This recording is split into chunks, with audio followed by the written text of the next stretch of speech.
حضرت ابوبکر صدیق رضی اللہ تعالیٰ عنہ نے مسلمہ کذاب کے مقابلے میں اکرمہ بن ابی جہل کو یمامہ کی طرف روانہ کیا اور ان کی مدد کے لیے شرجیل کو بھی روانہ کر دیا۔ ابھی شرجیل وہاں پہنچے نہیں تھے کہ اکرمہ نے ان پر حملہ کر دیا اور شکست ہوئی۔ اس عرصے میں شرجیل بھی وہاں جا پہنچے، لیکن اس وقت دشمن کی تعداد بہت بڑھ چکی تھی۔ مسلمہ کی نبوت کی تاکید بنی حنیفہ نے بھی کی تھی، جو اس وقت بہت زوردار سمجھا جاتا تھا۔ شرجیل نے بھی پہنچتے ہی دشمن سے مقابلہ شروع کر دیا، لیکن کوئی کامیابی نہ ہوئی۔ اس عرصے میں حضرت خالد بن ولید بھی دوسرے منکرین سے نمٹ چکے تھے۔ حضرت ابوبکر صدیق رضی اللہ تعالیٰ عنہ نے انہیں اکرمہ اور شرجیل کی مدد کے لیے یمامہ کی طرف روانہ کر دیا۔ خالد بن ولید اپنا لشکر لے کر یمامہ کی طرف روانہ ہو گئے۔ مسلمہ بھی خالد بن ولید کی روانگی کی خبر سن کر یمامہ سے باہر صف آراہ ہوا۔ مسلمانوں کے لشکر کی تعداد کچھ 13,000 تھی۔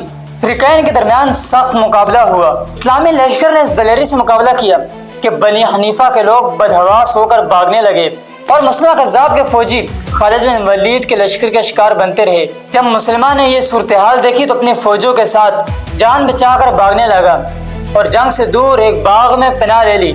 مسلمانوں نے اس فتنے کو جڑ سے اکھاڑنا تھا، اس لیے حضرت خالد بن ولید نے اس باغ کا بھی محاصرہ کر لیا۔ باغ کی دیوار اتنی اونچی تھی کہ اس پر چڑھنا محال نہ تھا۔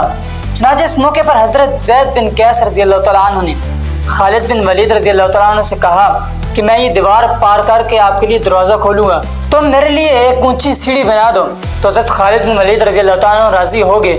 چنانچہ اگلے ہی دن زید بن قیس رضی اللہ تعالیٰ عنہ سیڑھی کے ساتھ باغ میں اتر گئے تو مسلمہ کذاب اپنے فوجوں کو حکم دیا کہ اس کو قتل کر دو۔ چنانچہ اس وقت ان کے درمیان لڑائی شروع ہو گئی۔ لڑائی میں حضرت زید بن قیس رضی اللہ تعالیٰ عنہ کا ایک کندھا کٹ گیا، لیکن انہوں نے پھر بھی دروازہ کھول دیا۔ ادھر مسلمان صف آراہ ہو چکے تھے۔ دروازہ کھلتے ہی ایک بار پھر گمسان کی لڑائی شروع ہو گئی۔ اچانک خالد بن ولید نے ایک نیزہ لیا اور مسلمہ کذاب کو پکارنے لگا کہ یا عدو اللہ، اور یہ کہہ کر اس کو نیزہ مار دیا۔ اس کے معاوضہ نے اس کی ڈال بنائی اور اس کو بچا لیا۔ پھر حضرت حمزہ رضی اللہ تعالیٰ عنہ کے قاتل وحشی بن حرب نے، جو اس وقت مسلمان ہو چکے تھے، ایک نیزہ مارا اور مسلمہ کذاب وہیں پر ڈھیر ہو گیا۔